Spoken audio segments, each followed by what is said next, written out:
Welcome in, Braves Today podcast. He is Lindsay Crosby. I am Ben Taylor, and the woes continued on the road, not just for the team in general. AJ Minter continues to struggle.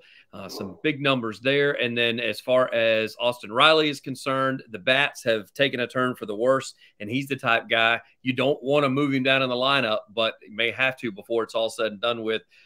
Lindsay, where do we start? I wanted to start with Minter just because right now, 8.05 ERA, second highest in the majors. That's in the majors, not in the National League. That's both leagues combined with 20 appearances. It's absolutely unbelievable. 17 earned runs in almost as many innings.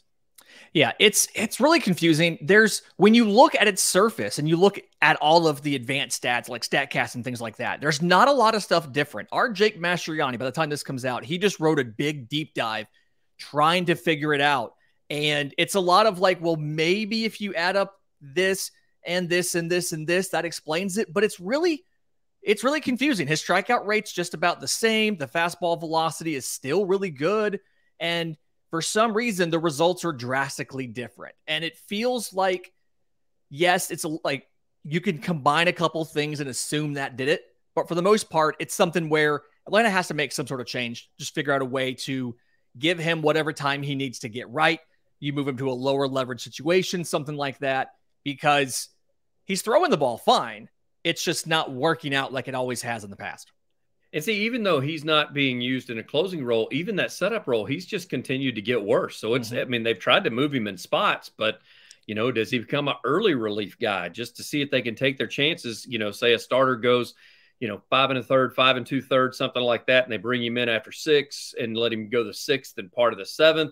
But I don't think they want to kill his confidence by, shipping him down or sitting him. But at this point, I mean, he and, as I just mentioned, Austin Riley are big contributing factors to the losing that Atlanta's doing. And I know that it's fresh off of a sweep in Toronto. Toronto's a little bit better team than a lot of people give them credit for. I told you they're always tough at home, but the Braves just did not look good. And the one game they looked good, the final game of the series, where they put up runs, then the pitching's not there. Yeah, the blown save there in that bullpen game at the very end. It's always frustrating to see, but the story of that Toronto trip was just missed opportunities. First 2 games, Atlanta goes, I think it's 0 for 10 with runners in scoring position, leaves double-digit guys on base, and gets shut out on Friday with I think a 3-hitter complete game, something like that. And you mentioned Austin Riley. He's been particularly struggling this year, but especially in the month of May. So on the year, he is batting .247, .333, .396. That slugging of .396, 102 points below his career mark of .498. Yeah. He has 6 home runs on the year. But in the month of May, it's been particularly pronounced. He is 13 of 55 in the month of May. He has 1 home run. He has 1 double, 3 RBIs, batting, for the longest time, batting third in this lineup.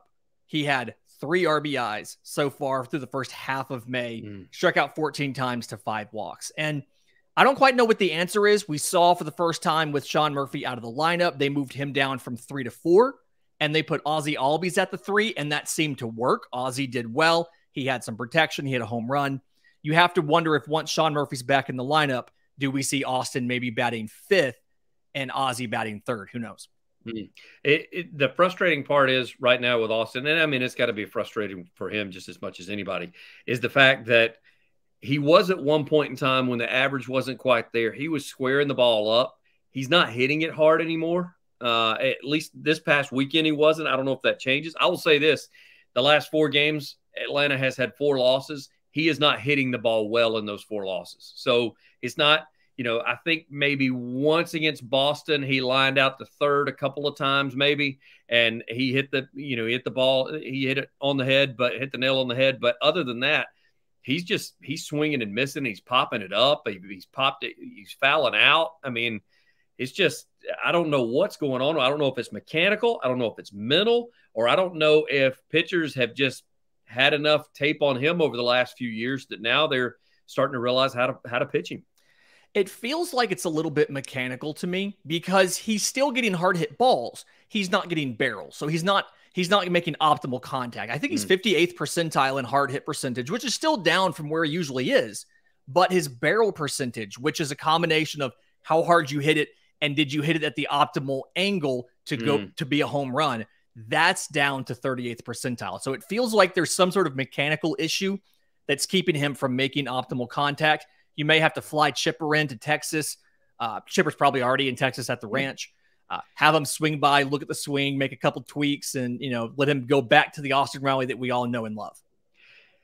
We talk about the woes with him and we talk about the woes with Minter. Let's talk about pitching woes in general, because it just seems like the entire staff kind of realizes that they're missing 2 starters and it's not going to get any better anytime soon. Anytime you start throwing out months as far as getting people better, that's got to affect the clubhouse and got to affect the pitching staff mentally.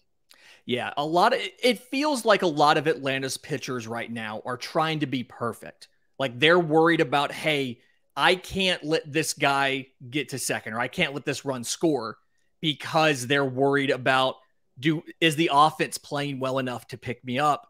Is the rest of the bullpen, if I let this guy get on, can the guy who comes in after me, can he keep him from scoring? And so what we need, it almost feels like we need a little bit of a reset. We need one of those series. I don't know if you're going to get it this week. We need one of those series that just, it's one of those kind of like when you played the Marlins last. You just, you go out there, you hit a bunch, you score a bunch of runs. Your starting pitcher can just kind of cruise. There's not a lot of pressure on the team, just to kind of give everybody a mental reset. And it just, the Rangers are first place in the American League West. I don't know if you're going to get that against them. No. And after them, you've got the Mariners, then the Dodgers, then the Phillies. And so you're playing a lot of teams out of your conference or out of your division right now, and none of them are easy. It's got to be frustrating. It's got to be deflating and defeating, because when those bats didn't get going, let's take a look at Friday night's game. Spencer Strider, anytime you have 12 strikeouts, you should not be losing ball games. Yeah, Atlanta just absolutely gets shut down. A game that I don't think anybody saw that coming, and that was the start of the woes of batting with runners in scoring position. And it's something where Atlanta's not been amazing at that all season, but they hadn't been as bad as that. I want to think that there's something to do with just, this is the first time they've faced a bunch of quality pitchers back to back to back.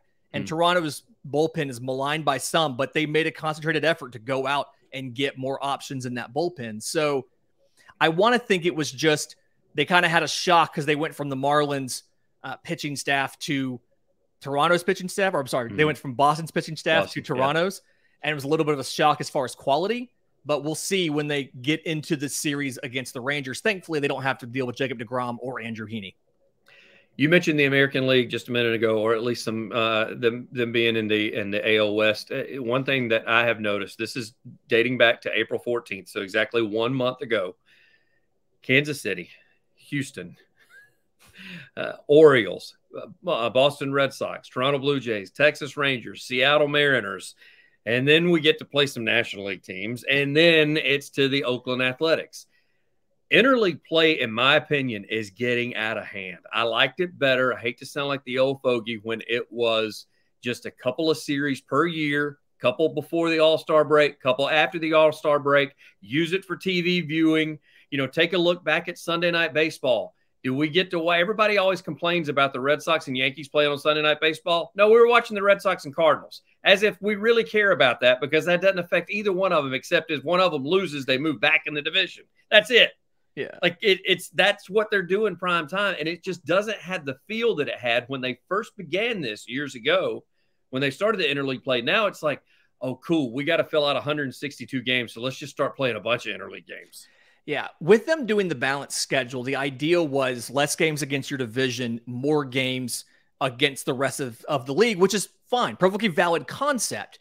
But when they did that, they also decided, we're going to stack up a lot of the divisional games later in the year to try to artificially build that race to the playoffs kind of atmosphere. And this is the downside of that. You have a whole month where you play 2 teams from your division, and everything else is not only not in your division, it's not in your league. And so the payoff here is towards the end of the season, we're supposed to get a lot more divisional matchups. But right now, it kind of feels weird to even look at divisional standings, because you haven't played the Phillies once yet. No. And it's like, it just feels weird to even be tracking division standings when so few of these teams have played the rest of the division as of now. You already have 2 series against the Mets and 2 series against the Marlins, but you also have 2 series against the Padres. It's so strange. And so it's going to pay off in the end when we get a nice month at the end of almost nothing but divisional matchups. But for right now, it's really annoying. It feels very expedition-esque, if that makes sense, just because it's, you know, when you play the Mets, when you win and the Mets lose, then you move up and they move back. So there's a gratification there. When you play the Royals, if you have a rough game, you do nothing but move back. Like it doesn't, what you do does not affect the Royals whatsoever. Yeah. Whereas even when you play the Dodgers, I know people are saying, well, would you rather play the Dodgers, who are one of the best teams in baseball? Yeah, from a fan standpoint, I really had. I mean, from a number standpoint and having to play them and it hurting Atlanta possibly, no, I don't. But from a fan standpoint, yes, there's a reason you have 2 different leagues. Otherwise, do away with it. Let's just do divisions like they do in football and just do it regionally and have, 8 teams at the end of the year that all face one another for the playoffs.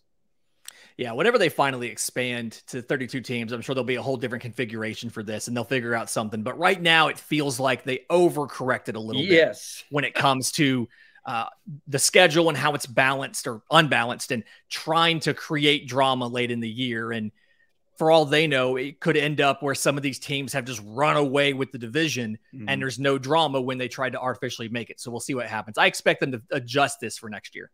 And then when you get to interleague play, just what you said. What do you get stuck doing? Playing one of the best teams in baseball. The Texas Rangers, right now, this year, they do not lose series. When you look at it, they win 2 of 3, 3 of 4. I mean, yeah, they'll drop a game here and there. But when you look back at this last month, that's all they've done is just go 2 of 3, 3 of 4 in all the series that they've played.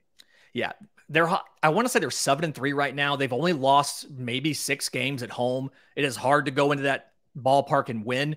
And again, you got lucky because you don't face Jacob deGrom, he's on the IL, and you don't have to face one of their better arms in Andrew Heaney. But Dane Dunning and Nathan Eovaldi, your starters for Tuesday and Wednesday, both have ERAs under 3. Dunning's ERA is under 2. The Braves' kind of hope here is that you have Charlie Morton for game 1 versus lefty Cody Bradford. This is his Major League Baseball debut. Atlanta typically does pretty well against guys in those situations. So you have to hope that that works out because Spencer Strider versus Nathan Eovaldi. Eovaldi is good, but you feel good about any game Spencer Strider pitches in. Game 2 is the big question mark because Dane Dunning has been very good and you have a TBD. And it's figuring out who that's going to be. It's not going to be Dylan Dodd. He started on Sunday in Gwinnett, so he would be in line to next have take the ball on a Friday. So Friday's game would be the first one. You do have options, though. Michael Soroka moved to a standard 5-day throwing schedule when all the injuries happened. He would be lined up to start on Tuesday.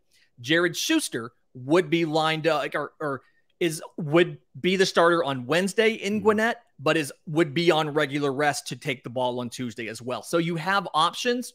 It just feels like a bullpen game's not going to happen because you just had one on Sunday. You can't do another one like that with only 1 day break in the middle, especially if Morton doesn't go 7 or 8 innings tonight. Yeah, it's unbelievable. I mean, with the way the schedule's lined up, I mean, they're just not getting enough days off to give any guys any rest. I will say this, as I think that they have a come to Jerusalem talk. I think they go 2-1 on the road down in Texas. A lot of that just being because they have stunk it up 4 games in a row, and the Braves this year just haven't had the tendency. I think they were working their way out of it in the final game of the series in Toronto whenever they put runs on the board. So I think that continues. I think the bats heat up a little bit, even though they are going to face some good pitching. And I think that they're able to take at least 2 of 3 from Texas. Yeah, the bats looked a lot better on Sunday. The defense was a little shaky, and I think a lot of that was just the wind. It was really windy. We saw, I think, 5 or 6 errors between both teams. So I feel good about their ability to go in. I think they're going to go 2-1 as well.